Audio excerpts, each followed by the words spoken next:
welcome dear viewers to watch us on ERi-TV, presenting you the domestic and international news prepared for the session live from our headquarters in Asmara. I'm Hermela Gurmai, inviting you to join us on our tonight's news broadcast. Let's start with the major headlines. President Eritrea arrives in Riyadh. Youth workers tour to historical sites.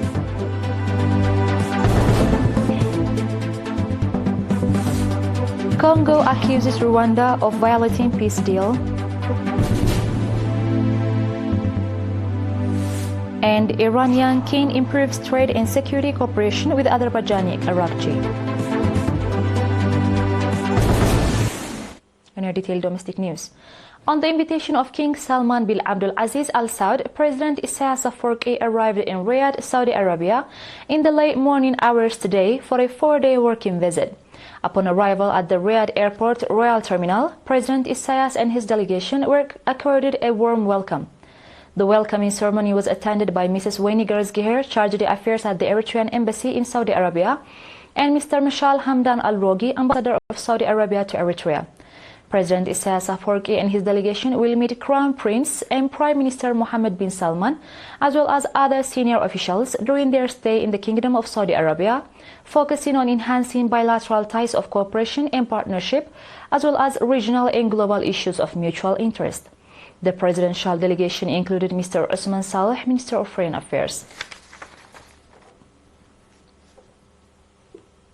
The National Union of Eritrean Youth and Students, in collaboration with the Ministry of Defense, organized a tour for youth workers of the Ministry of Agriculture to historical sites in the northern Red Sea region. The tour was aimed at acquainting the youth workers with their history. The 80-member youth group visited the areas in which the Salina and Fenkel operations against the Ethiopian colonizers took place, as well as the Ginda Front and historical sites in Massawa. And they were provided briefings by freedom fighters who were stationed in the areas.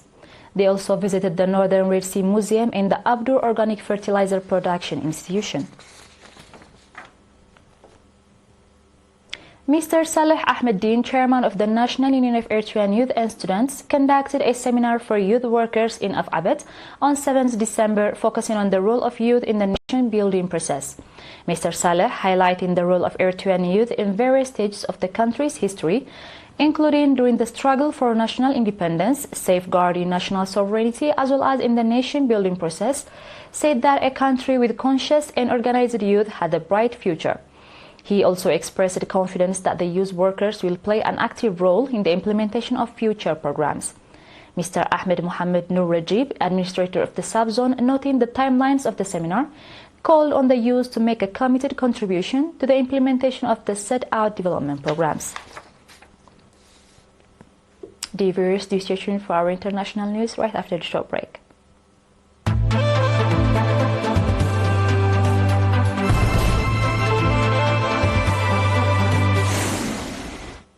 Welcome back.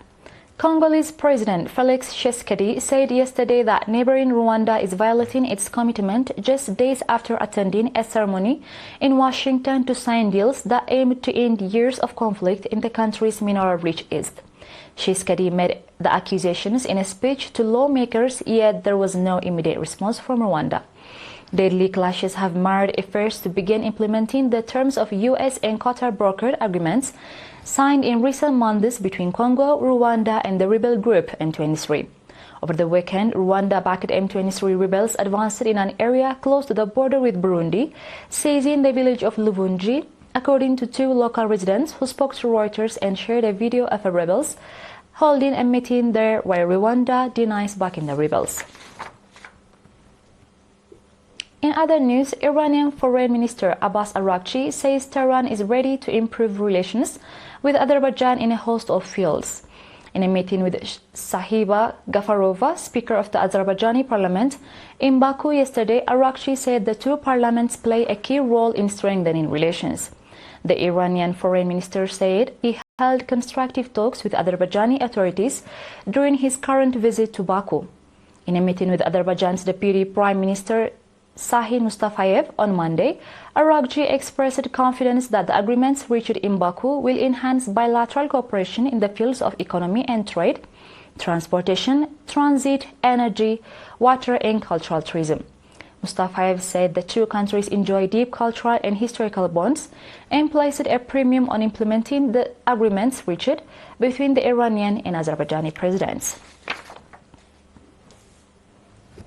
Australia is set to become the first country with a minimum legal age for social media on Wednesday, December 10th, with platforms like Instagram, TikTok, and YouTube forced to block more than a million accounts. From midnight, 10 of the biggest platforms will be required to shut out Australians aged under 16 or be fined up to $33 million under a law which earned opprobrium from tech giants and free speech advocates, but praise from parents and child advocates.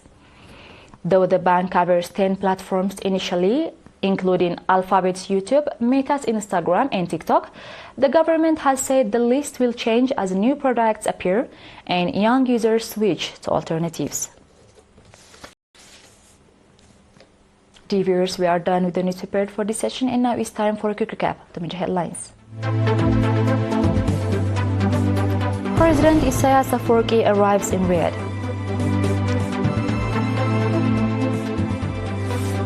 Youth workers tour to historical sites.